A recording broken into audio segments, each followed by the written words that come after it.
Yo, what's good, guys? It's your boy Eka here, and welcome to this week's episode of the Murmc Sound Podcast. Now, today we got a really special treat for you guys. We got the one, the only, the owner and operator of House Call Records, Dr Fresch. Man, and what an episode it was! Really insightful, super fun. We got talked about video games, what it was like growing up in the Bay, how he started, all about House Call Records, what House Call is looking for in artists, basically everything that has to do with what he's been doing lately. It's been really cool. It was really fun to sit down and kind of chat with Tony. And, I guess I just kind of get to know him a little better. It was really fun. But with that being said, let's go and get into it. But before we get into it, just wanted to take this quick time to go ahead and announce that we are dropping Gavin Quinn's debut track, Party Starter, on all platforms June 15th. So Presave link will be in the description below. As always, be sure to like, subscribe, and comment to all of our stuff. We got more episodes of the podcast coming out soon.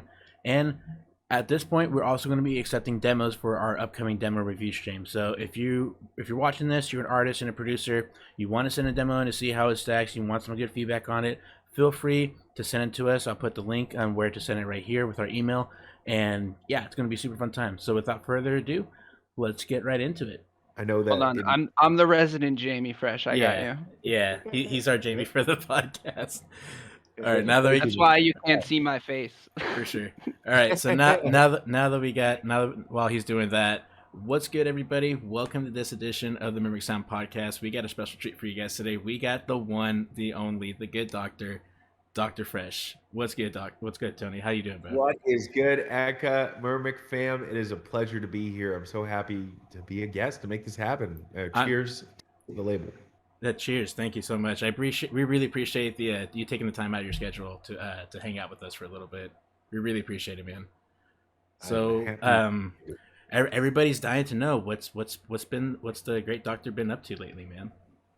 Oh man, so a lot of boring things in my life, like planning the next phase of the label, and but with boring things come exciting things. So I'll say many conversations we've been having internally are, how can we sponsor more festival stages like we're doing at Shambhala? How can we throw more parties and throw a full tour for the label? So a lot of these things are happening, and I'll just, of course, our first event is House Call at the Palladium in LA in August. So, with that in mind, like I'm trying to look at now the entire North America, not just our country, Canada too. Mm-hmm. And we've so we got two events for the label, and what I'm mostly directing my energy towards right now is where else should we play initially? What would that tour look like? What kind of rooms? What size of rooms? How many artists? Like, do we want to do stuff that is closer to a Dr. Fresch show, or do we want to go really big and have multi, artist, multi-stage events even? So yeah, man, that's half of what I've been doing, and the other half is writing new music. So I've been doing everything from mid-tempo to bass house these days, kind of every side of the Dr. Fresch brand. I've been writing a lot of shit, and most excited thing I have that I just started was a collab with the Funk Hunters that we have been talking about forever. You're writing some funk now. It is electro funk, if you want to think about it like that. Okay. Yeah. Are we talking about this new age funk with a PH? Or are we talking about like actual funk music? Well, I like actual funk music. The Funk Hunters go the F. They do like to grab from actual funk, but their style of music would be like mashing my mid-tempo sound. So they do like glitch hop and mid-tempo electro. Okay. And they do a lot of like slap bass cuts and kind of like, guitar riffs, saxophone lines. So it has some of the OG funk elements, but it's electronic music for sure. I like the sound of that, man. That sounds awesome. Looking forward to that. Thanks, dude. I'm very excited. So one thing that we wanted to talk about before we get into like everything that's been going on recent with House Call and everything else, we kind of wanted to ask you a little more of like your processes, more specifically about your how you go about your set prep. Sure. From a general point of view, I have kind of every set that I embark on, I have a roadmap for. So the order in which I play my tracks is randomized. There is that genuine kind of freestyle element to it, but I come with a playlist for every single set. And so in making that playlist, I kind of work out of what I have been playing and I try to add a significant portion for every set, just cycling new music in and out.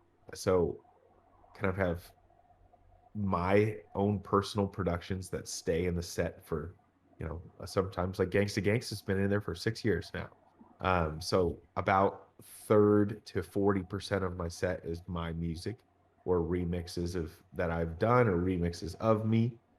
And, I'd say like a clean 35% is that in a DJ set. The rest of the music, try to incorporate about 20% of that being the label or, maybe more like 25 these days. So like 60% becomes me and the artist on the label. The other 40%, I really rotate. And in doing so, man, with bass house and kind of what I do in my sets, it's a little bit broader than other artists, even, directly. Like I tend to play a wider range of music, including drum and bass these days. And so, I try to cycle through, that 40%. Let's say I'm doing a hour and a half set. I end up playing about 75 songs, you know, thinking about like 20 of those songs, 25 of the songs really. Technically it's 30 songs. That is 40. Oh, I got you. But, I got you. quick math. Quick math. So like, if I'm playing like every week, I'd say like I bring a new 10 in and I drop 10. And so when you see me like a month apart, the set is going to be about 30% different. If you see me back-to-back weekends, some things that differentiate the differences in the sets could be the stage. Like Lost Lands was a great example. Lost Lands was a great show. Thank you. That was. I had so much fun, bro. We all had a did. great time smoking and watching Void. That was so fun. I just remember Ben's face when he just looked over and actually started watching Void for like a few seconds, and he's just in shock. Yeah. I'll never forget that. Like those are the moments I live for when like someone discovers something that I've been listening to for the first time. So like in that instance, I'm sure he's heard of Void and heard of Sudden Death. Yeah.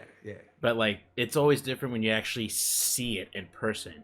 You see him in the mask, you see him in the costume, you see the amount of production and engineering that goes into it. Mm-hmm. And then you finally get down to the music, you're just like, oh my god. Yeah, it's so good. And like recently he just took up fire breathing for his last. I saw that video last night. Yeah, I saw that. I'm just like, I'm sitting here, I'm like, there is no one more cracked in heavy bass music than this man right here. Oh yeah, it's like he wasn't just fucking around too. That video I watched, he was like, he spent like a month learning how to do that. Yeah, it's like sword swallowing. It's like a hallowed art. Yeah. Like, are you spitting? What was he spitting again? Is like kerosene? Yeah, it was like a lamp oil type of thing. It does say thank you so much for the subscription. Thank you so much love. Thank you. We got our first subscription, fam. Let's go. Let's go. Sub. That's a milestone. Yep, that's awesome. Thank you so much for that. Appreciate you. But that's awesome to hear that there's so much thought and I guess a lot of consideration, because I assume you also take into consideration a lot of the tunes a lot of the heavier hitters that come in through Caller ID as well. Because as of lately, Caller ID, there's been a lot of heavy bangers coming through Caller ID. Sorry, you got choppy for a second, but I think our signal's good now. Yeah, dude, the Caller ID records, there are records from Caller ID. I think it's important to vocalize this. That there are records that come through the radio show that are great songs might not be perfect for the label or make sense for a release on the label, but open up a relationship with an artist, but I still end up playing them significantly in a set because they work really well live, but maybe they won't stream right. Or maybe like, you know, from a brand new artist, it wasn't mixed perfectly. And I don't like, you know, I think it would require too much work to like give it a facelift to release, but then I end up, you know, that's the important part of the DJ set with Caller ID is, you know, that is me playing those tracks live is the beginning of a relationship between me and between the label and an artist. Yeah. And so I think, you know, and the great thing is the series has become so healthy that we're getting such a high caliber of submissions. It's like, you know, we're getting some really like records that are performing better than, you know, bass house tracks from major artists. The reactions to, Oh you know, my like god. 1997, great example. 1997, that Yes. guy's, Yeah. fire. Oh my absolute fire. By the way, Petty God's in the chat and we just redeemed a channel reward called 420, man. So that means we must take a hit. Oh shit. Okay. Let's do Damn. this. Here we go. Cheers, boys. Cheers, boys. Cheers, guys. I'll make it a good one. There we go.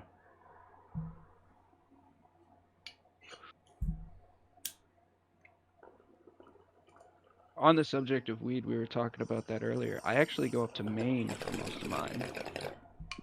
Maine's Tell me like, more. This one yeah. state I've been to, and I lived in Connecticut for a few years.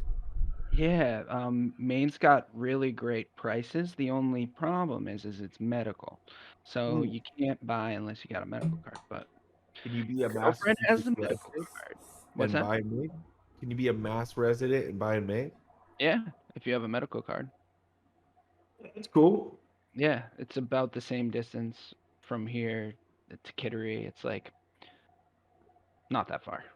It's worth it for the cheaper prices and better weed for sure.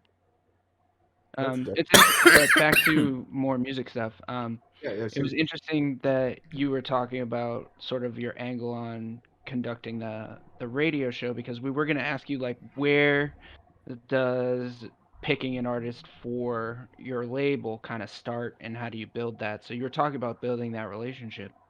Can you Yeah, extrapolate more on that? totally. The radio show became the biggest blessing because the initial goal with that, like, was not to totally be a demo funnel. It was more out of necessity. I pushed myself to. I felt like my old. I can't legally say the name of my old radio show, but we've renamed it House Call Radio. But my old label and my old radio show had the same name, Mm-hmm. and started with a P. And I remember. yes, you can look it up pretty easily. That with that series, which was just me and another guest doing a 30-minute mix each, that I felt like was something I was so proud of. I needed to come up with a great sequel and something different. So I thought about what I really enjoyed doing most as a curator, as a DJ, less a producer artist, but more the label head, A&R. You know, I was like A&R. You know, like I like finding new acts. So I'm like, let's make an entire show that's based upon finding new music. And then after about, as you guys saw, after we added the Twitch component, that's when I saw how clear the relationships between the artists I was able to build, because there was that visual component to it and that conversational aspect to it. All of us really discussing the music together. It became clear, the community became clear. And so that's when I made more deliberate efforts, and especially in the last 3 months, I've kind of vocalized that it's now the A&R platform. And I think the one thing that the it cuts the fat a little bit from demos. Like you might get a multitude of demos if you're somebody like myself, thousands. People wanting to be on your label, but when you make the barrier to entry, hey, we've got a show, it's not that big of an ask. All I ask is that, you know, you check my socials in this period of time, submit your track in this window, come and join me once a month for a couple hours if you want to be on the label, and then we build a relationship. It does hone in on the people who really want to be a part of the community. And when I sign records, I'm not just trying to sign one song to add to a catalog. I'm trying to find somebody that I gel with, I could bring on tour. I want to find Right. somebody whose career I can help build, because so much of what we do as underground musicians is the live aspect to it. That's, the business portion of it that we, live and breathe, that allows us to do this. That's what puts a roof over our heads at the end of the day. The record industry is becoming so much healthier from a streaming aspect, and it allows me to have this business and this operation, and to be able to hire people to design great artwork, and to promote the record, and to pay for services to get the music out there, and to have a marketing budget, and give artists in advance, and pay for music videos. And that's great, but like, the idea is I want to make the artist successful, and we all win together and go on tour with this shit. So like, I'm trying to like build a community, and so that's where the meat, it's multi-faceted. When you think about the process here, it's not only does the record work, is like, objectively, is this a good song? Is this a song that works for me and my sets, for us and the label? It's like, it's deeper, man. We're building relationships. We're not signing people away, because we're doing single deals, man. And rarely we'll do, option deals, but like no more than one option. I'm not holding artists down. We Yeah. do like an exclusivity period of a month. Oh, wow. It's like, I want to keep it at the bare minimum we need to succeed, because so important for these artists to be working outside of what we do. I know and recognize that, how big of a business we have as a record label. So like, I know what we're capable of in terms of promotion, and I'm not going to sit here and tell an artist that we can release music from them every month. I am not Sony. And so I know what we're capable of and what we kill it at. And that's like finding strategic records to put out a few times a year from a select group of artists, and then bringing a greater pool of people for their first record, or maybe one time a year, and that kind of a rotational schedule. And that's why we're doing 4 compilations a year, and we do about 16 single or EP releases on top of that. And that number will continue to grow as our team builds over the years. But like, Spinning Records didn't start at the capacity they are now, and now they're a huge operation that crushes it in Europe and globally. But Yeah. like, I think a great part about what we're doing is we're growing at the exact pace that I think we need to succeed in the long run as a business, because everything that we embark on now, I feel confidently that we have the power to kill it for every artist we sign. And that's why we're working with the amount that we're working with. And the radio show allows us to entertain, supporting so many artists a year. We got 40 artists generally, and 40 songs, 50 artists per, say 60 artists per episode. That means that we're doing like, you average, there's a overlap of like 50% of those guys per episode. Man, we're still doing like, I don't know, so let's say 400 artists a year. That's pretty cool. So yeah, that's the process. That's how it breaks down. That's the whole thing. Yeah. Interesting. I love what y'all Yeah. do, man. Like it, and that's another reason why I vibe so much with what you do as far as the label goes, and that's why another reason why I support it so much, because it's something that not every label does. It's very calculated. It's very thought out as far as your Thanks. overall process, and I love it, dude. It's fucking awesome.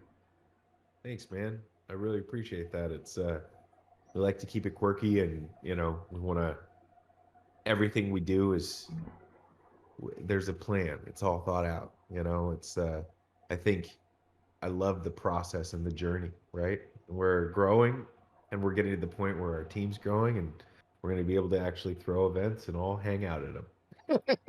I look forward to that. That's we need the to goal, we need right? to get you back up here to the Bay again, dude. Because that when you came to Yep. when you came to Folsom, that shit was fucking insane, dude.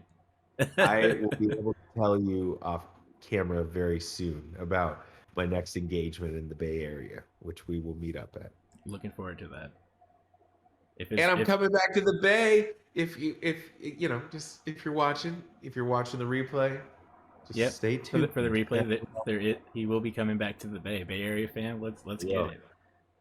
San Francisco was awesome. It What's was. We got Masadu in the chat here saying so much talent out there that's getting their name out there. Thanks to you, Tony. And I appreciate you, Masadu. A great example of that is, there are ways for us to, there's the beautiful thing about the community on Twitch and Discord is like, that is not only a great funnel for the label to help artists get on the label. Yeah, we just talked about that. But damn, so many people are connecting through that and collaborating through that and getting to other labels and I labels that mean, we're all fraternal, man. We're all growing together. That's the cool thing about it. I mean, without your Discord server, I wouldn't have found Masadu's amazing sound and signed him to our label. I mean, his track's doing very, very well. Even Wouldn't have Alex, even even Alex's song, Palisades, his song "Hold It Down," his song has been doing tremendously well. Wicked That's good. great. Yeah. Great example, man. Mm-hmm. And we're still going. We're still going. We just dropped a song with Petty God. Petty God and the Nice. homie Devious Lion did some nice little drum and bass. Oh man, Nice. it's absolute fire, man. Speaking of great. which, Petty's in here saying, "Time to get petty when you get to the bay." Let's go, Absolutely. Patty. Yes. Yes. Absolutely. Yeah, man. He chimed in saying, "I live down the road from Paisley Park, and I can't say how cool it is that artists are getting in the business of helping other artists all succeed together." I mean, that's originally like the end goal for everybody within this, at least within the Murmc community. I mean, I think we could say the same for Tony's community as well, because I mean, hell, I met a lot of amazing individuals like Gavin over here, Enter over here, who's the silent listener over here. I mean, without Tony making that platform on Discord, and hell, we wouldn't even reconnected the way we have, Tony, for that matter. Yeah, right. After years of not early rave friends Yep, reunited. very early. It's been 12 years, man. Almost 12 years at this point. 12 years later this month. It's June. Yep, actually, yeah, actually. Fuck. EDC 2010 is when Eka and I met, and so that is an excellent milestone. Yeah, so much in the spirit of dance music has changed since that weekend.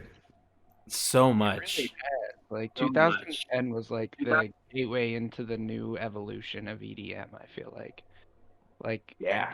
like 2009, 2010, right as trance crescendoed, like EDM popped up as a nomenclature, which totally rebranded electronic dance music forever. Yeah. I mean, you knew when it hit radio with David Guetta that it was over. Yeah. Titanium blew shit open.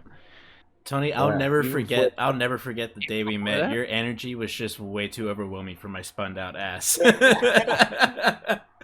Because I remember running Nothing into Julio, changes, because that was our mutual friend, Julio. Yeah, bro. Across from the bass pod initially, right? Yep. I remember going up to Julio. I remember going up to like- Julio, and I was like, "Oh my god, someone familiar finally!" Because I lost my group. Yeah, that's right. Oh It's man. back when Garden and the bass pod were both outside of the Coliseum, Yeah. in front of it, and it was like the capacity of these stadiums. The bass pod held like 1,000, 1,500 people. Like It was insane, so dude. small. Yeah, it was so different. And Neon Garden was in a field the size of like, I don't know. It was like the size of like a bowling Jesus. alley, maybe. Yeah, it was very, very small, and to see how Yeah. big it's One was still gotten. in California, right?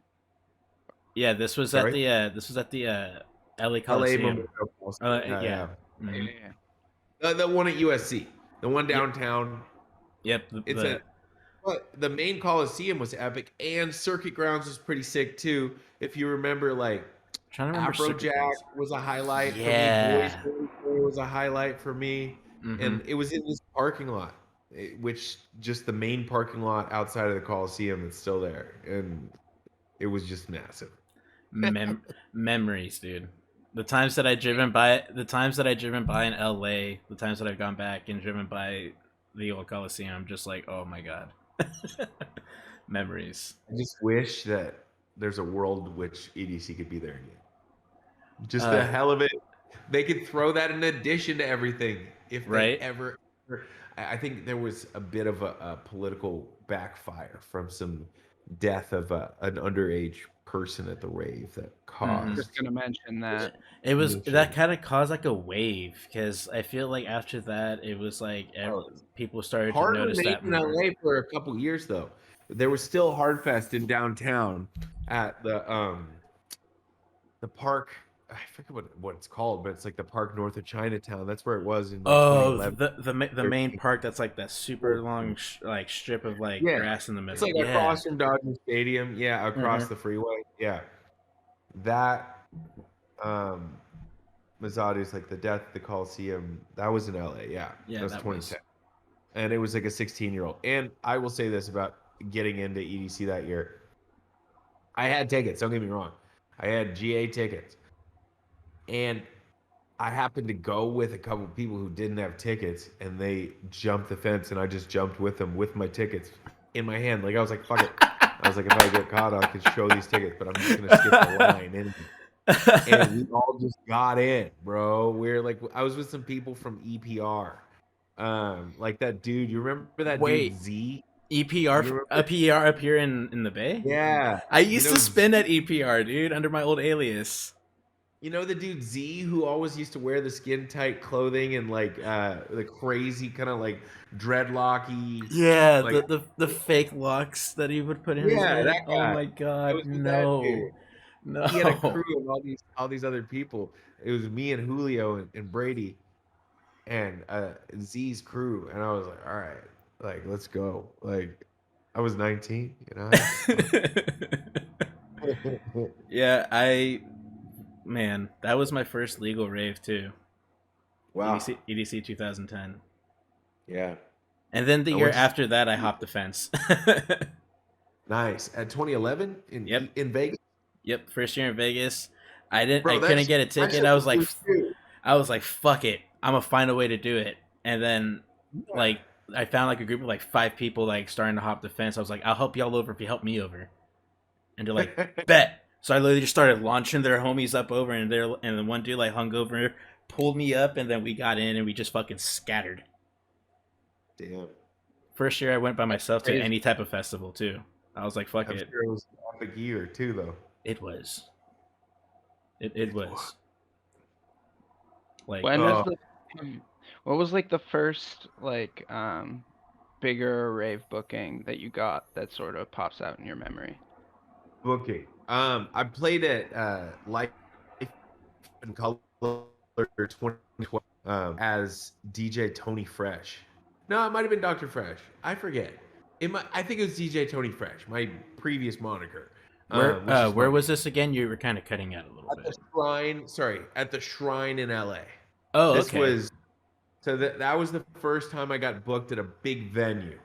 I had played a lot of club gigs 2009 to 2011 in LA and traveling around at colleges and stuff. And so I got pretty big in the college party scene, playing like electronic events at colleges with and like mini festivals. And I played fraternities who wanted progressive house, and I did some open format in Hollywood. But then I got booked at the Shrine, and that was the first like festival. And then shortly after, Nocturnal the next year. So like that was like 9 months later. I won the Discovery Project, and I got to play the art car at Nocturnal. I was at that art car. Yeah, bud. That's when I saw you up there. I'm like, I know that fucker. Like, hey, that was a good time, man. I think I was like opposite Adventure Club or something. Yeah, on the you were. stage. Mm-hmm. It was a good time. There was only one art car that year, if I'm not mistaken. But Yeah, it was there at was. Glen. Yeah, First year that it was at Glen Helen Amphitheater. Yep, first year. First year they only had. I think it was. I forgot which art car it was. I don't think. Was it every other year?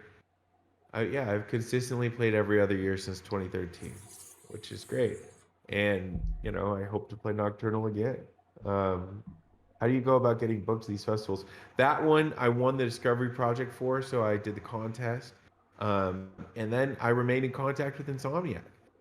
It was one of those scenarios where I, lived in LA, and because of that booking, I got booked pretty quickly on an opening slot Exchange because I had already been promoting the side room at Exchange since it had opened, because I came to Exchange when I was running a label and I emailed them.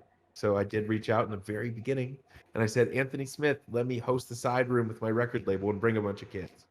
I know Maddion's going to play. Everyone at colleges in LA likes that. So yeah. Anyway, to answer your question and not get carried away, but I hope that Jag that elaborates there.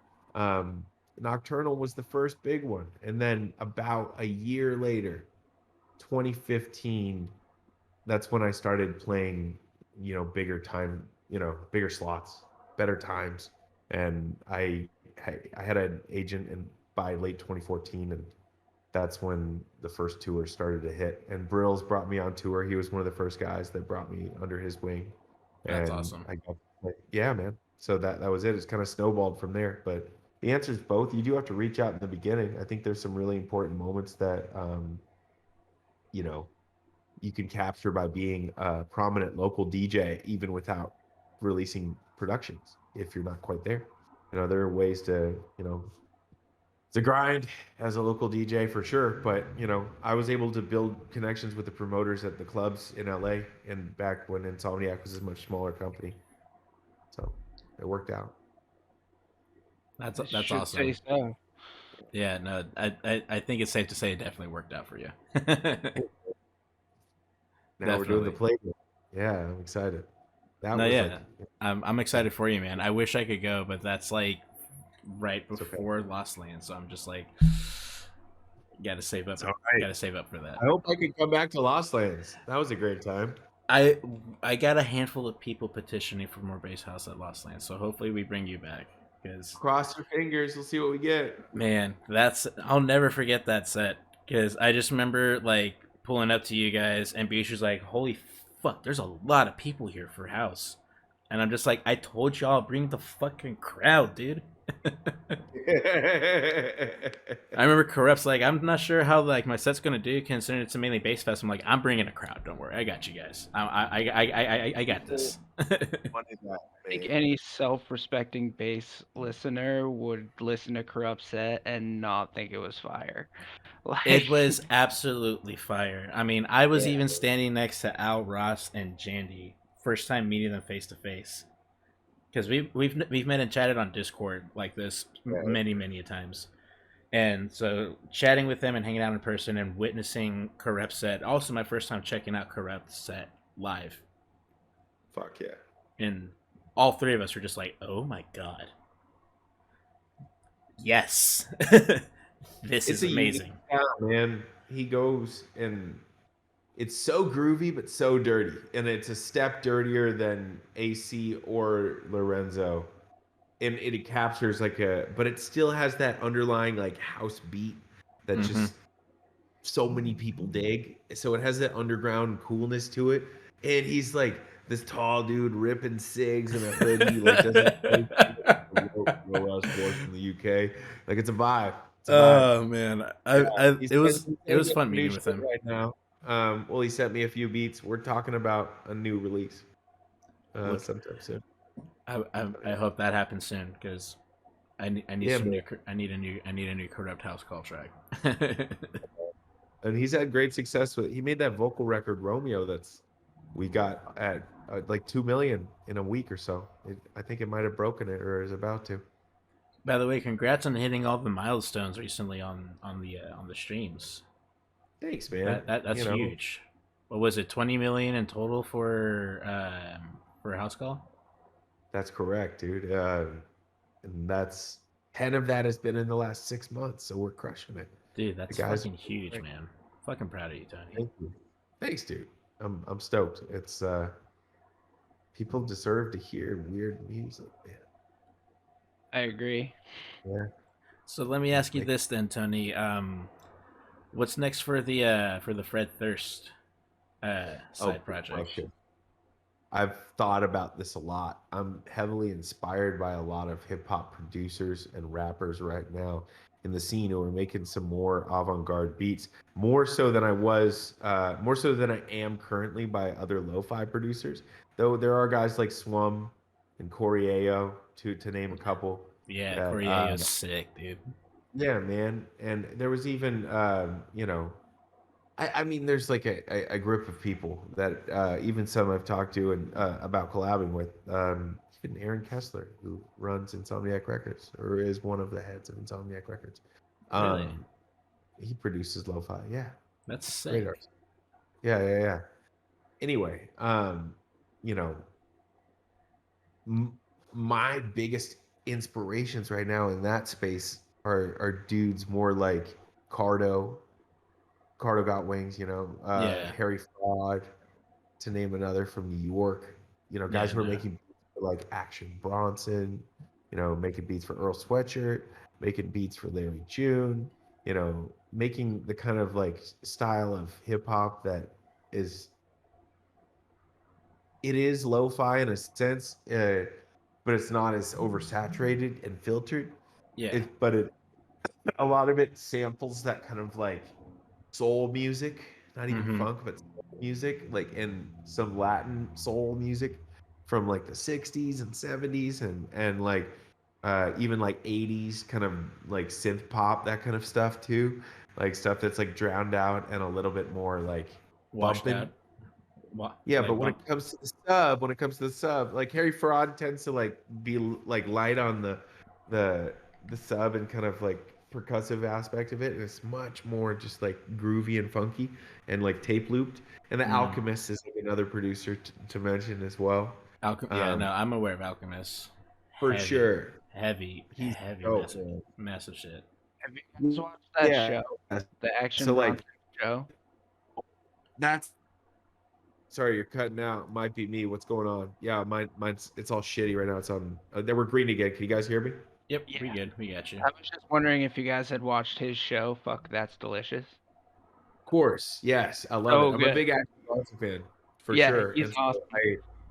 I've known about the Alchemist longer though. Action, probably because of his the Alchemist, because of his shit with the hyphy movement and some of like Yeah. producing for Keek to Sneak and Zion I and some of those beats, and then I saw him start to work with fucking Bronson in that show, and it all came together, and I'm like, I like this dude's operation. I like how he writes music too. That show is hilarious as well. All of those guys kill it. Hilarious. Big It body. is. Yeah. Yeah, no, I gotta check out oh fuck, I'm blanking out on his name. The New York producer that you mentioned. Harry Fraud. Yeah. Check him, dude. He's produced for Wiz Khalifa as well. Okay. You know, his credits are Dom Kennedy. Like he's got like, dude, he'll throw like samba music with like a little bit of a like a kick and a snare beat. Like it's almost like Interesting. not too far off from like, I mean, it's like a groovier, more laid back version of Dipset, if that makes sense. Okay, no, that makes sense. I Yeah. see what you mean now. Hell It's yeah. got a neat Harry Fraud in particular, and it's interesting because he's worked with like Larry June's like my favorite rapper out of San Francisco right now. Yeah, for no, sure. Larry Jane's the shit. Fucking killing it, man. I like Yeah, his he is. operation, and his merch game is strong too. I'm taking notes right now because merch is something we're getting into here Ooh, on right on. multiple levels. I'm working with a couple different people trying to figure things out. So that'll be happening this summer. That's awesome. Yeah, man. Harry Fraud though. Harry Fraud. No, that's definitely someone I need to check out. Speaking of San Francisco, though, I think some of us might be curious because a lot of us know that you're originally a Bay Area native. Yep. So, what was life like for you in the Bay, man? Coming up as a producer / DJ, if you will. Well, I grew up in Marin and then went to school in San Francisco at a Catholic school right across Golden Gate Bridge, and carpooled with a group of kids. We all kind of skateboarded, played video games, and fucked around. That Hell was yeah. life for a long time. I was in a garage band, and I spent half of my 8th grade year like sleeping in my buddy's house after school, playing keys, backup, guitar even. I learned how to play bass. Our bassist kind of like didn't hang around and we went off to a different school. And Mhm. so I played a lot of things, but I played piano growing up, so keys was what I contributed mostly. And yeah, man, it was like centered around skateboarding, like, you know, even graffiti, tagging rather, nothing serious from me at least. And then you know, I did the normal shit. I played soccer, I think, for a couple of years. Basketball, I played for a while because I was tall, so that was like the one sport that I stayed with. And then I played lacrosse. I got really into that for a couple of years. So I was always trying different sports out, you know, and like I did well enough in school to go to a music school for high school, so I was motivated. But I was kind of fucking around a lot, and my parents were really liberal with their like curfew kind of laws, and they kind of let me do whatever I want.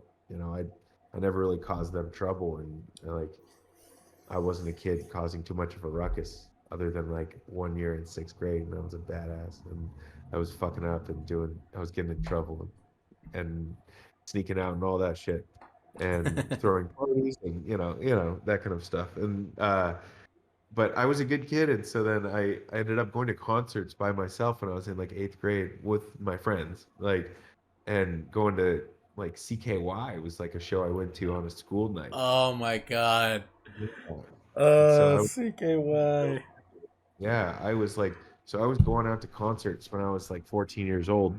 Nothing crazy, not because like, you know, I did go to a couple arena shows like for big artists over my years, like Ozfest, Warp Tour, but like most of the shit that we had the money for would be like, you know, CKY, which is like, at some venue in like Hunters Point, like really, really down, like cool punk bar.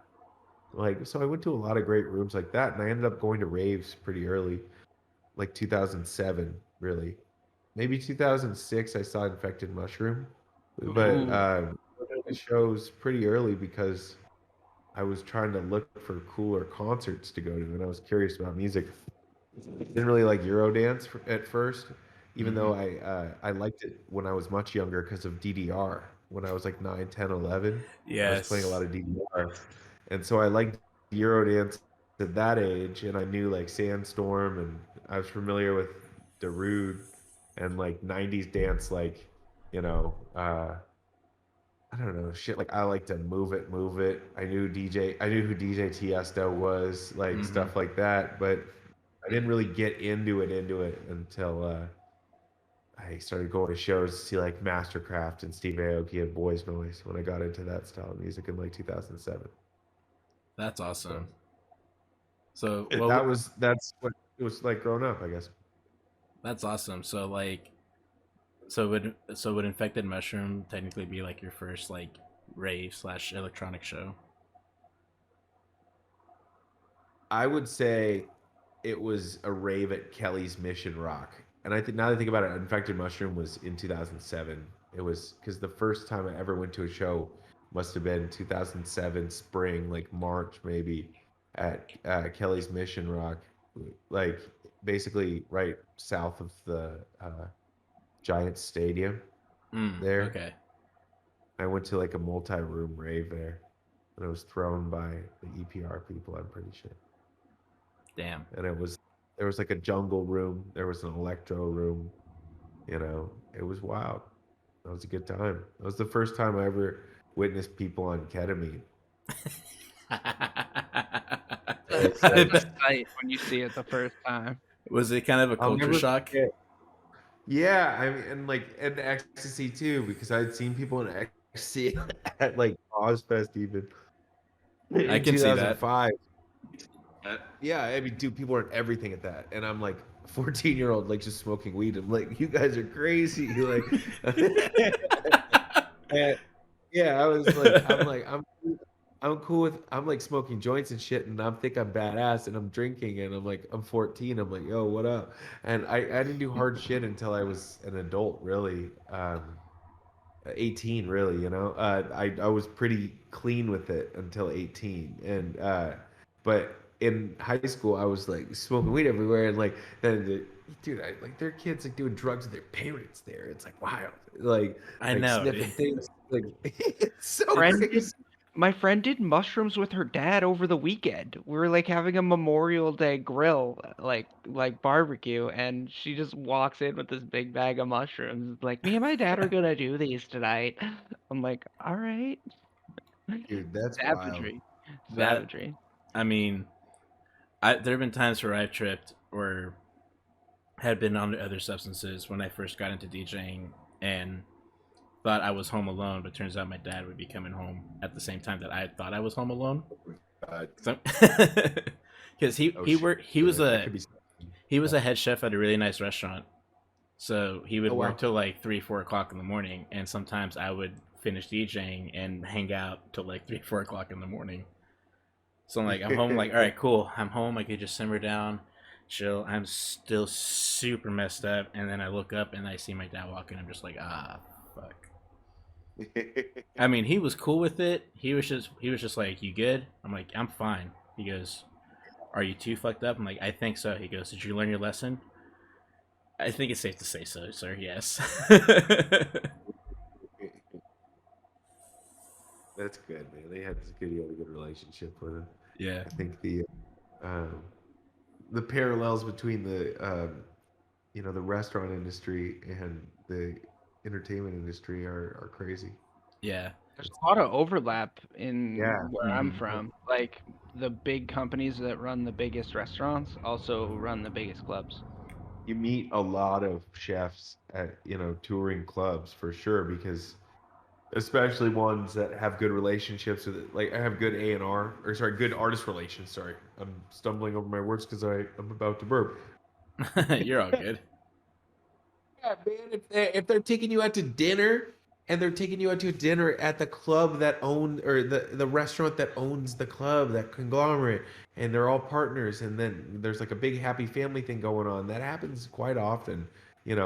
Every handful of restaurants, you'll end up like being at the host, like it'll be like a cool swanky sushi bar, or it's like a steakhouse that's owned by, or it's like a bomb Mexican spot, like the I most say, insane like, place when in you El played Paso. in Boston, the one time I've Yeah. seen you play live, you were playing in a place that just down one floor is like a Scorpion tequila bar. Yes, I have been there, and I've also been to it's like a multi-Asian cuisine, kind of similar to like a Katsuya, kind of like fancy Asian spot, like that Yeah. has everything from dim sum to sushi. Oh, Like, okay. Okay. yeah, they took me there, and then they took me to the club, and I stayed an extra night in Boston. I think when I was there I did the boat party last time I Okay. was in Boston. No, I played at the Grand.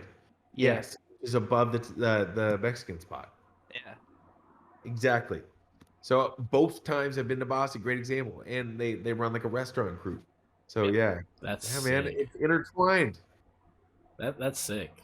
I've heard of places like that that own restaurants and shit. That's pretty fucking sick. It's a goal of mine to one day in my life have the opportunity to collab on a restaurant, but I'll need to, kind of form the right relationship to do so. I want it to be like late night edible, kind of like creations for high people, like munchies type food. I'll Like be there for sure. mozzarella sticks in a sandwich. Like what? Like mozzarella sticks in a sandwich. Yeah, shit like that. Exactly. Okay, low key mozzarella grilled cheese, fire. Yeah, Like like that's teriyaki bacon cheeseburgers, stuff like that. I don't know. That sounds dank. yeah. See that And then that's I do vegan stuff too, because I like healthy food too. So I would do like insane, like wild, like grilled cheese, like buffalo cauliflower stuff with spicy sauce and like a ranch dip. Like I would have it all, man. There'd be plenty of food for the California folk. we got Starstream Tut over here add bacon and I'm sold. Yeah, You dude. gotta Oh have the my god. bacon. There's this place in LA called Plan Check.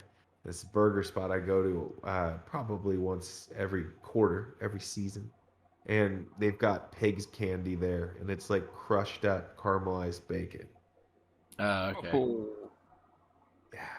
I go to this So one spot every time that I spend like a decent amount of time in LA.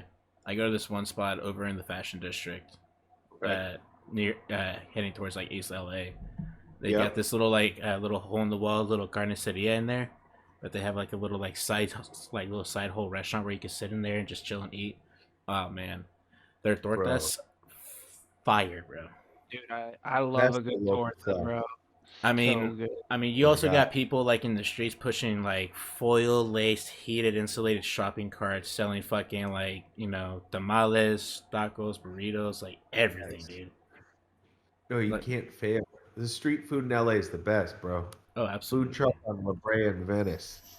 Great. Weekend nights. And you know, I Yes. always like the taco carts that are on Lincoln Boulevard on the west side, at least. It's the best place to get them. Downtown, you really can't go wrong with so many blocks, dude. It's Oh, insane. dude, there's littered all over. There's good Mexican pretty much all over the fashion district, like you were talking about. There's a Hmm. couple great taco spots like in downtown on it's like in the arts district right near the bridge over Oh, the LA you're on talking off of what is that? First Avenue. Yeah, It's not First. no, it's Maybe. Fifth. Yeah, I think it's the Fifth Street Bridge or something. Yeah, the Yeah, it Third is Fifth. Street Bridge. No, yeah, it is Third Yeah, Street. You're right, Third Street. yeah, the Third Street Bridge. There's a sick spot over there. I mean, dude, the funny thing is like, you know what I love about California is like because so much of the population is Mexican, we have such good Mexican food. It's That's it's like amazing. what is Californian food? It is Mexican food, my man. Oh, It's like absolutely, yeah, it's like absolutely. we have some of the craziest versions of it. Like you go down to San Diego, they got California burritos with French fries. Yo, Like that sounds fire. Oh, dude, yeah, dude. it's always we have a spot up here in Vacaville called California Burrito that is basically that. It's Oh, like Baja it's poutine. it's like your typical like drive through like Adalberto's fucking type of style shit. Like Carolina's is all it's all that same shit. It's so fucking good. it's like the kind of thing where you know, our state is so damn big that you've got like so many regional pockets of Mexican food that, Oh you know, yeah. it's interesting to drive from even Salinas to like I've had some great pozole in Salinas and Gilroy. Yep, I have a lot of family out in Salinas. A Oh lot. man, bro, you 831, know, man. it's That's how yeah, they do it. I'm an 805er. 805er. That's where Yep. mom's side hails from Visalia. So my my roots are well, everyone lives in LA now except for my grandma and my mom. Nice, nice. Yeah. We're the 408 California. 408 blood all the way here, man. I bleed teal. Hey, We bleed teal for those sharks, man. it's hey, I used to like the Sharks. There was one guy who played on the Sharks that I was pretty into. How long it's ago Um, was it? Not that long ago. 90s. No. It's like I forget. Trying to see, not that long ago. Who do we have on the Sharks that was not that long ago? Andrew saying it's Wayne Gretzky. I just remember using them in NHL a lot.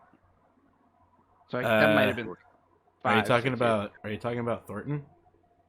Could have been Thornton because he got traded there from Boston, didn't he? Yeah, We had Thornton for a while. yeah, in the 90s. I remember his first game. I was there. That was such a memorable moment. Literally, puck drops at the beginning of the game.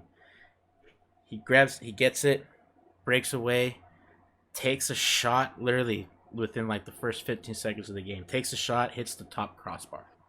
Bing. The entire stadium goes silent. Damn. Like, and that was his first game, like, as a Shark. And he hits the top crossbar within the first 15 seconds of the game, dude. That was saying something. That Yes, is a hilariously epic intro to a team. Right? Professionals. Yeah. It's wild. Desi saying, I didn't know there are many hockey fans in California. Very neat. Oh, bro. Don't There fuck is. with King. I'm not I was a. gonna say the Kings not- were nasty. Fans are wild. I King prefer fans the are Sharks. wild. I love talking shit to Kings fans because it's like, I feel like it's equivalent to like Yankee fans talking shit to Red Sox fans. Oh, because I'll stab a motherfucker. And see, there you go. And the inner Bayme's like, I'll fuck somebody up, bro. Let's go. I've always dreamed of getting like a skin suit and dressing up in all Boston gear in the skin suit and then going to a Yankee game in Yankee Stadium. I want to see how much shit gets thrown at me. I think it would be really like, especially if I didn't say anything. I just like danced in between innings and shit. Your ass kicked. I was Well, about to say, probably, but like, you I have a just death think it would wish, my be friend. really funny. I'll just attach a GoPro to like my chest or something. That way, I get the footage of getting fucked up. It'll be good. It'll be good. It'll be worth it. It's content. Holy shit. Or It's maybe like- I could sell that idea to Jake and Logan Paul or something. There we go. That's something right up their alley. Maybe that'll get their YouTube rebranded. It's a fight. Oh yeah, how about Johnny Depp, Amber Heard, guys? Oh my god. Jeez. I don't even It's know over. what's. I don't It's even know over, what's yeah. going. I don't even know what's going on. But It ended. oh, it's over now. Yeah. Oh, jeez. Finally, thank Johnny God. won. Johnny won. Oh well, that's good. Good for him. Good for him. Except he has to pay $2 million for some sort of damages that he caused. And do not quote me, but not. Yeah, punitive. I actually just read an article before we got on. So he's getting 15 million, and then he has to pay Heard 2 million for a defamation charge that occurred after the initial injunction. Yeah, I think he said some Defamation mean charge. shit, but he didn't abuse her. Right. That was the consensus. No abuse, but he said some shit. So he has to When he pay was- $2 million just because he said some shit. Yeah, but she has to pay him. Well, it's not 15, but a portion of 15. A lot of that gets Yeah. deflated. I think it's like 8 or 9. I mean, at least he gets more than half for what it's worth. Yeah, no. The consensus of the jury, though, was that she was in the wrong and he was in the right for the majority of the stuff, which is a crazy development for it. Just doesn't usually happen in a defamation case. It goes to show I guess she was talking a bunch of bullshit. So Right. I mean, Jesus. I haven't even kept up with any of it. I just heard, bits and pieces from other people talking about it. yeah, I man. just been making jokes about the whole thing. Complex, funny Very shit. He shit in his bed, It's like Like, and that's the thing. It's like Johnny Depp went to bed with a little pile of shit and did not recognize that was not his wife. Maybe at that point he just got tired of her shit.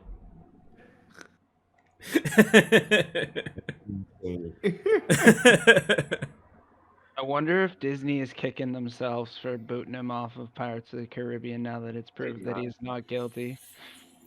why not? He's probably seen his heyday anyway. He's done Yeah. 5 of them, 6 of them, right? Yeah, Yeah, at some point they just need to stop with it.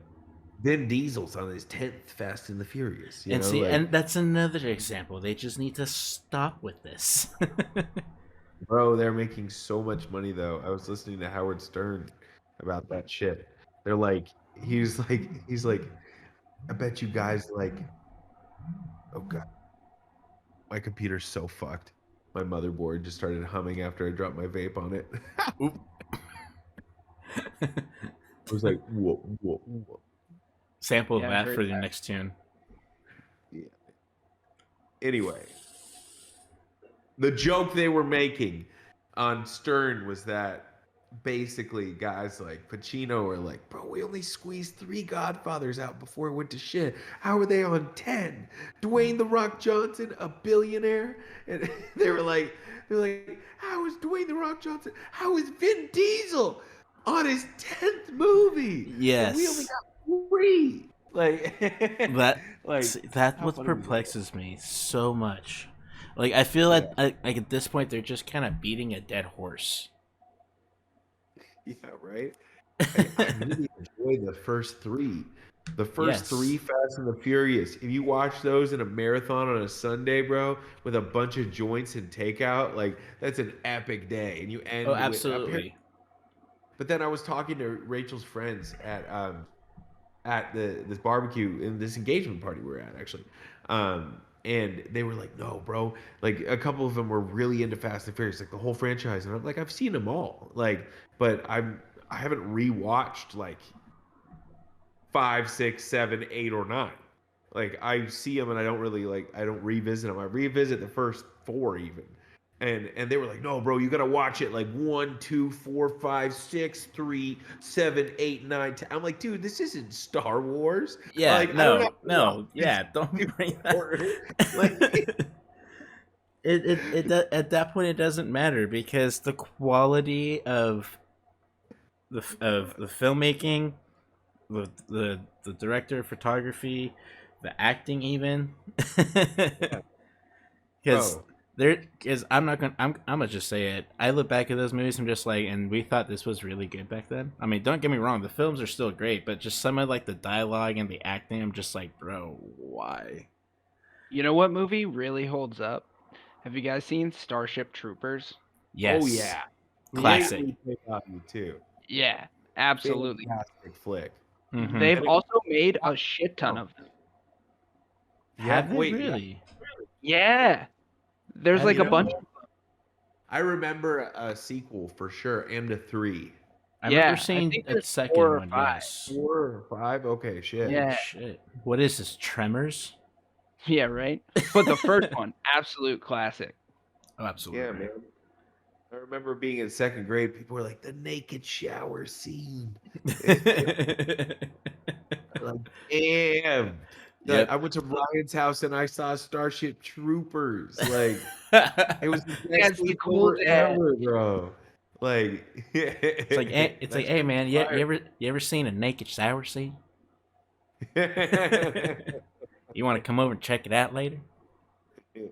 I just got Yo, that new movie. Men in Black from the same year slapped too. Oh, yeah. That was a great one. I felt like that year was just a year of just sci-fi films in general, like sci-fi and Independence fantasy films. Day, Men in Black, Fifth Element, huge. That's You such a know? classic. Here, I mean, Oh. here's some other ones that were pretty good. Do you remember Dragonheart? Yes. Oh my God. Like, That's I haven't seen that since high school. but still great fucking fantasy sci-fi film for its time. Yeah. I mean, you I've got seen Sean that. Connery as a fucking dragon, dude. Is that 97? Is it 6, 97? I think so, Yeah. but I mean, still relevant to it. Like just the whole like late '90s was like the year, like For sure. the era I would say of like the prime. Oh, yeah. I mean, shit. What else? Didn't Mortal Kombat come out during that time as well? The first MK was early 90s, I think. Oh, okay. And then Okay. the second one, but the second one slapped. Slapped. Yes. For as cringy it was really good. I need to look at IMDb Mortal Kombat here Let me see. because you guys see the most recent one too? Yeah, the most Let's see, recent one yeah. was actually pretty decent. 95 was Mortal Kombat 1, so you're right. Yeah, you're right in there. But then there was a sequel. Hold on. And Yeah. that, you know, It's I think it's Annihilation. I think it's what it is. horrible on Annihilation. Oh my god. I love that. That's the poster I recognize though. I Yep. was old enough to like, yeah, oh god, it's 3.6 out of 10. It's pretty. Like I said, as cringy as it was decent.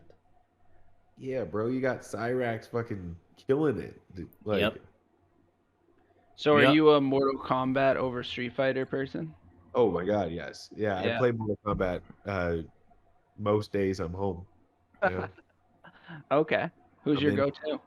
Who's your main? Cetrion is my main in this season, or this edition of 11.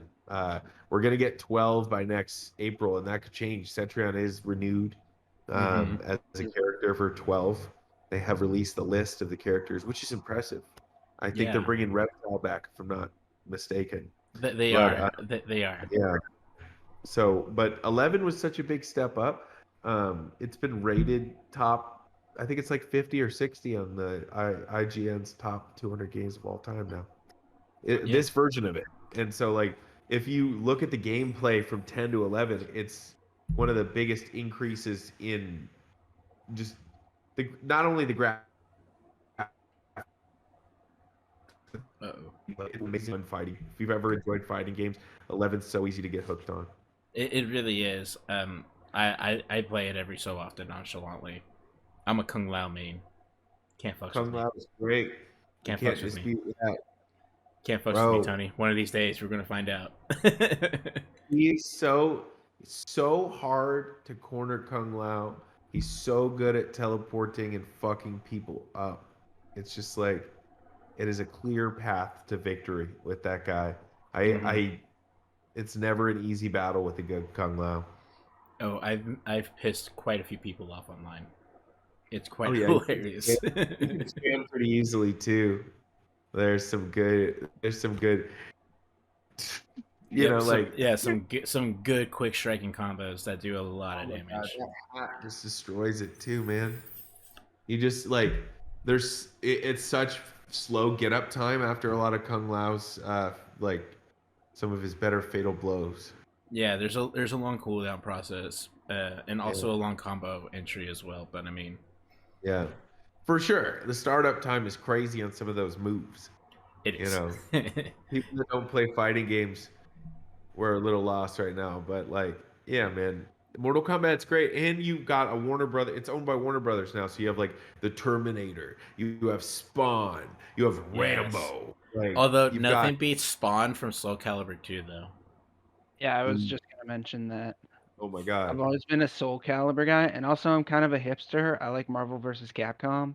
That's a sick one. That's Yeah. a sick one.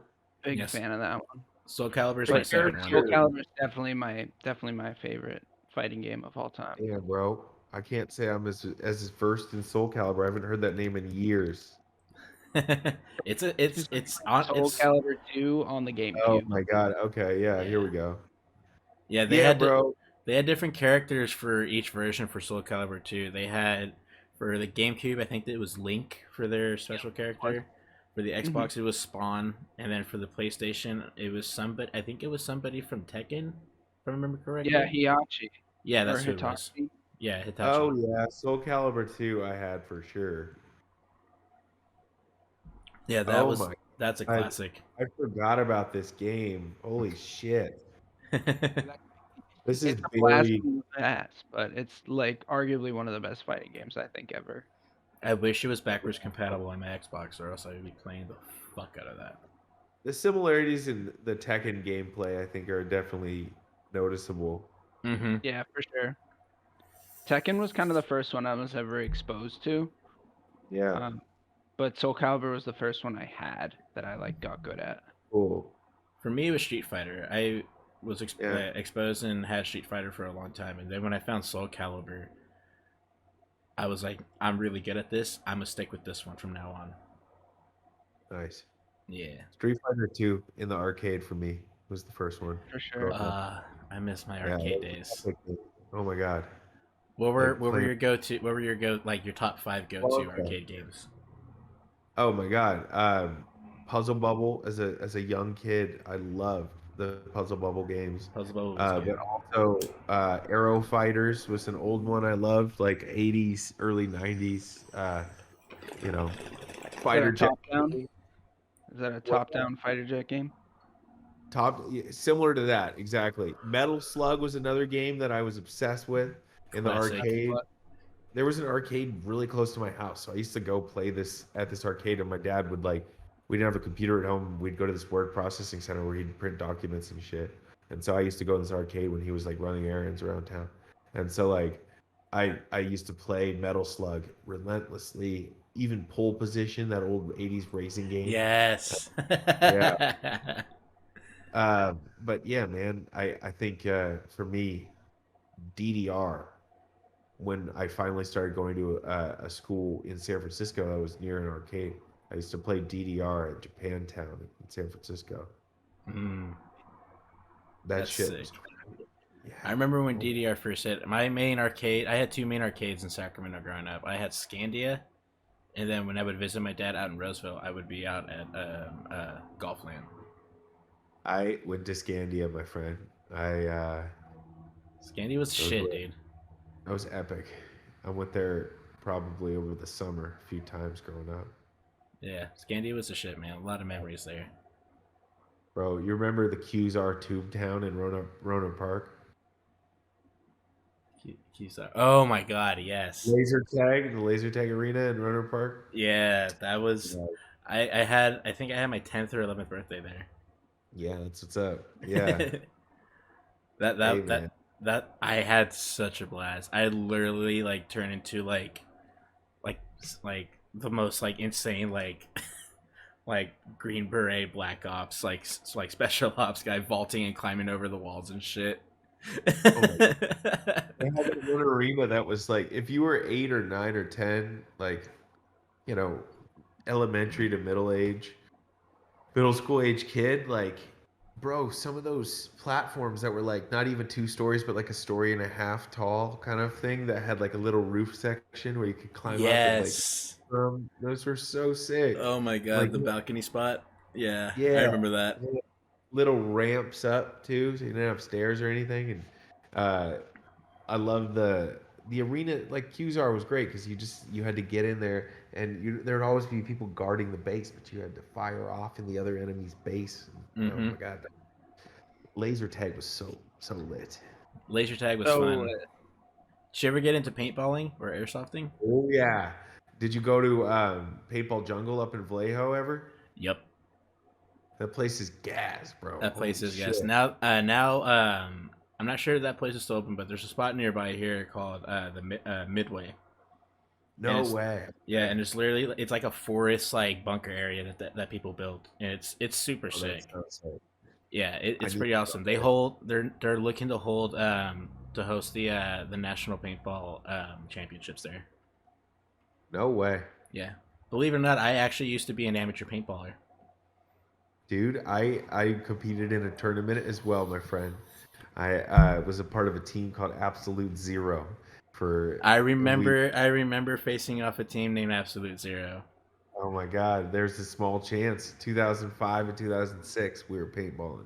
Yeah, we were the Sacramento Exotic, a subsect of the Sacramento Excessive. You were way better than we were. We were just fucking around amateur style. I mean, so was I, but it turns out I was just really good at it. And they're like, "Yeah, you want a spot on our team?" Sure. What's the gig? And they're like, "Oh, we practice 3 times a week. We have games every other week." I'm like, "All right, cool." So much pain.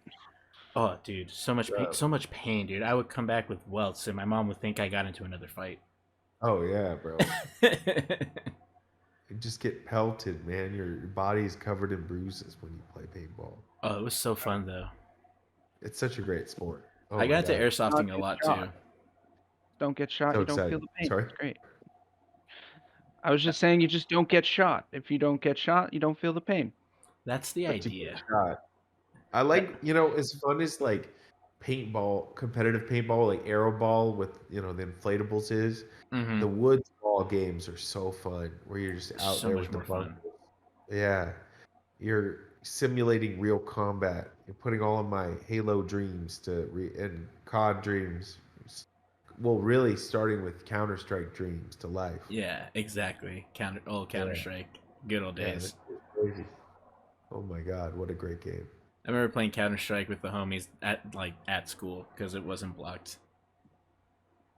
Dude, that's what's up. It was so fun. It was great. I used to do I was in the newspaper on the newspaper team for all 4 years of high school.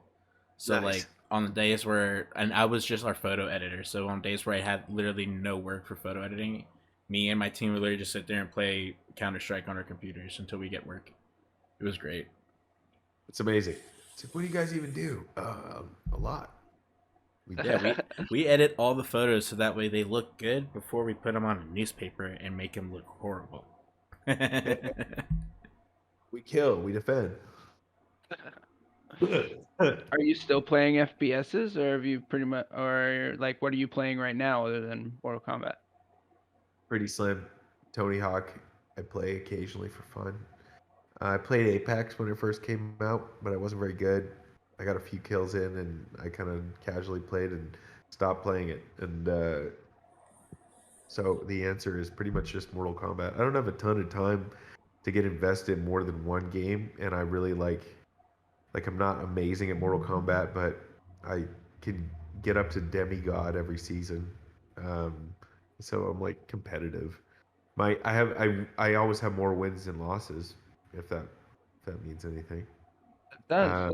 100%. Yeah. That's something, you know. Yeah. So at this phase, I'm all right, and I only really have time to fuck around with one video game. So I can understand that. No, yeah. I mean, you got a lot working right now, so it's totally understandable. I play games casually, like Mario Party, Mario Kart. I play the Nintendo Switch games with other people recreationally from time to time every month. Like, those are great party games. And so I'd say that my video game, and Tony Hawk, I fire up when I'm really stoned and I just want to like play online with a bunch of random people and not competitively, like. But I'm pretty decent at Tony Hawk too. I'm not like getting 24 million point combos, but I can get a 2 million point combo. I was I was those kids that were breaking like 24,000 point, like 24 million point combos. Motherfucker, you're like, I'm the ranked motherfucker. You're like, I used to play those a lot because when I played those a lot, I was also skating. So when I couldn't skate, I would play Tony Hawk a lot. Specifically, Tony Hawk's Underground. That was my favorite one growing up. Oh, that was great, man. That changed the game when you were able to get off the skateboard. Right, and you're able to customize literally everything on your skater. Oh yeah, I was big into everything through Thug 2. I got Tony Hawk World, and then I stopped there. Probably 17 when that dropped, and so for me it was like Tony Hawk's 3 was a huge moment. But Tony Hawk 4 was when the manual gameplay got was perfected. Mm-hmm. So when they came back to redo 1 and 2, which I don't know if you bought that title. Have you bought Tony Hawk's 1 and 2 redone? It's on my list. I have a list of games that I want to procure. That's definitely on the list next. It's a no-brainer. It's like $20. It's it's so simple. It is the first and second game remastered with all the capabilities of the modern Tony Hawk games and all the better, the graphics are retouched. So you got to play in like school too, like in Miami, and like it's it's just getting it is a rush of just to go back to the warehouse, the airplane hangar. Like go back to the Roswell level in this version. Oh my god. I bet that looks so amazing. Yeah, bro, it's great. And you get a manual in all these places now. And so you get to do all the tricks you ever dreamed of in these games. It's great. That's awesome. I've been testing this game lately by Creature Studios called Session, which is like the next step of like what Skate 1, 2, and 3 did. But it features more of a realistic feel to it. So instead of like one thumbstick controlling all of your feet movements, you now have to use both thumbsticks to control your tricks. Whoa! So it is like left foot right. Exactly. So the right thumbstick is your right foot, the left thumbstick is your left foot, and then you're like all the way with both. Mm-hmm. And then each action changes depending on your stance. If you're doing nollie, fakie, switch, they now just added pressure flips, so that's pretty fucking sick. And it's very like the physics in it is very, very real. We're now testing the ultra real physics, so the physics are just as realistic as they can get to real time physics. Whoa. and now they're also featuring an option you can turn on to where you practice catching the board when you flip it. So when you flick it, you also have to like Holy shit! set your feet back to catch the board. So it's So fucking you crazy. could even do a Christ air or something and then go back. Yeah, once they have grabs, but I don't use the grabs at all. I'm more testing out like the more tech skating. So like the flip in, flip out of grinds, the grinds into manuals, the more like crazier techie shit. Cool. It's been fun, dude. Like this game's pretty fucking sick. Like there's another game out called Skater XL that's more finished, but Cool. the way that this one is, it's simulating more like realistic physics. What's this game called again? Session. I'm playing this. Yeah, I That's think they have. I think they have a more finished version available for the PC, cool. but they have like a preview version available on the Yeah, it's for consoles. PlayStation. Yeah. Yeah, it's pretty dope. I mean, if you get the preview version, Look at you get all the updates from here on out and shit. Dude, it looks like as if you were actually skating these lines. And just as I was imagining when you were describing it, dude, it's got like it operates more like a skate video, right? So Yeah. like you're doing much more realistic lines. Much You're more not like, realistic lines, more realist, and even the video editing in it is insane too. bro, Like I'm blown away. I'm watching the trailer from last season. It's the last fall. I was trying to send in clips because they were asking for clips, and I had a couple clips that I sent in, but it didn't make the grab, unfortunately. But I had some banging clips. You tried to plug it. That's what counts. Yep. Hey, this is sick as fuck.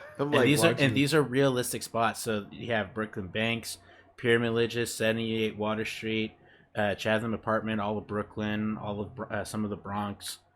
You got some of Philly in there too. It's fucking sick, dude. Like they did a really good job. Yard, Day One Song, Billy Marks. Dude, this is it has Burnside in Portland, if I'm not mistaken. Yep. No. They just added that recently. Yeah, this is sick. But it looks realistic. I think the one thing about Tony Hawk that is both fun and also not realistic at all, so it takes away from skating, is that like the challenges require you to, dude, you're literally like jumping off of buildings. You know? Yeah, it's more of an arcadey type of thing with what Tony Hawk did, which Yeah, is still great. It's great. But it's more of like becomes like a fantasy game at that point, right? Like you're like, yeah, but there's nothing wrong with it. This is just kind of like the other side of what skateboard gaming could be. right? Which I think is like very cool, and it's important that it exists. Oh yeah, I mean, hell, I've taken the time, all the time I put into like playing and testing session and applying it to whenever I go out and skate. I can say my bag of tricks is greatly improved. There you go. What's up? It's awesome. Maybe it'll get me skating again. Snowboarding is the only thing I do anymore, and so that I put myself at risk at. But I don't even hit the park when I snowboard anymore. You just ride down the slopes. Yeah. I'll do weird shit in the woods, or I'll go off a little kicker, but or I'll go down a chute that's kind of precarious, but like I'm not jumping off of boxes and riding rails anymore. I like trying to not hurt myself. Yeah, I can't do that anymore. I almost became paralyzed last time I snowboarded. Oh man. It was a bad accident. Yeah, I got lucky. Be careful, man. Yeah. No, Yeah. I haven't been out since, and I don't think I plan on it anytime soon. Oh, good. There's a lot of other fun things to do in life. Oh, absolutely. Yeah. So, while we're chilling here and kind of getting towards like the tail end of everything here, let's talk about the new compilation, man. What can we expect out of this new compilation? By the way, huge. Huge. I saw a couple names that I'm familiar with on there too. Dude, it was an exciting endeavor. Basically, we wanted to launch our second compilation with the idea of who is the starting lineup. Who right now would make like the perfect, let's build a mock tour, let's build an exciting group of people, you know, and maybe one that, incorporates people from all over the world, um, who's making a change in bass house and whose sound design and style is landmark and new and exciting. And it takes some guys who've been staples in the scene for years, like small town DJs, and pairs them up with guys like Cashew, who are like brand new, coming out of Croatia, crushing it. Small town DJs have been uh, creating a